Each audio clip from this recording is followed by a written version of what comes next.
Khopoli side पे। लोग बताएंगे मैं कौन से आश्रम की बात कर रहा हूँ, महाराष्ट्र जो मेरे प्यारे भाई बहन है वो बताएंगे। वहां पर ना एक गुफा है, उस गुफा में कहा जाता है कि जो गुरुजी ने समाधि ली थी वो उनकी गुफा, वहां पर जाके वो ध्यान करते थे अंदर। अमेजिंग एनर्जी है, ठीक है। इनफैक्ट ये कहा जाता है कि ये गुरुजी अपने पुराने काल में इवन जब माता सीता का स्वयंवर हुआ था उस एरिया में भी मौजूद थे, उस सभा में मौजूद थे ये गुरुजी। अगर आप देखेंगे इवन सीरियल्स के विजुअल्स में देखेंगे तो आप देखेंगे सिर्फ राजा महाराज ही नहीं थे, there were certain saints and sages also. तो वहां पर जी से नाम शुरू होता है, चलो मैंने ये भी हिंट दे दिया, वो गुरु भी थे वहां पे, ठीक है। अब इंटरेस्टिंग मेरा ऑब्जर्वेशन ये था कि अंदर मैं जब ध्यान पे बैठा, मैं एक और गुरुजी के साथ बैठा हुआ था। गुरुजी 84-85 के हैं, तो वो एक चेयर पे बैठे थे, मैं दूर पहले बैठ रहा था। उनके दासों ने बोला कि आप इनके पास बैठिए।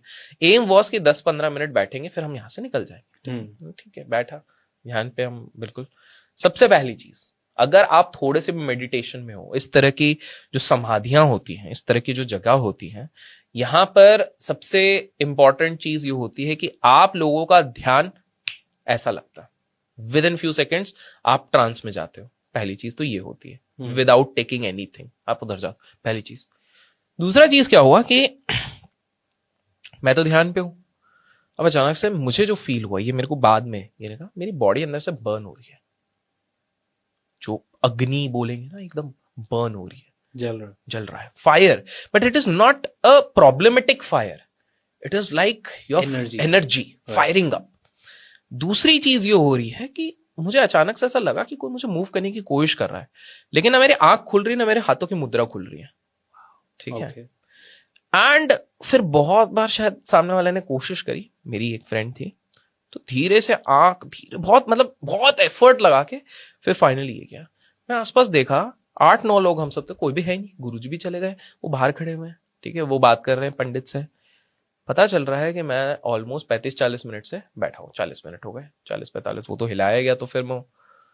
एंड आई रियलाइज्ड कि मुझे पता ही नहीं कि वो टाइम कब गया है। जो नो माइंड कहते हैं, सटोरी कहते हैं, अलग अलग नाम है, मैं उस जोन में चले गया था।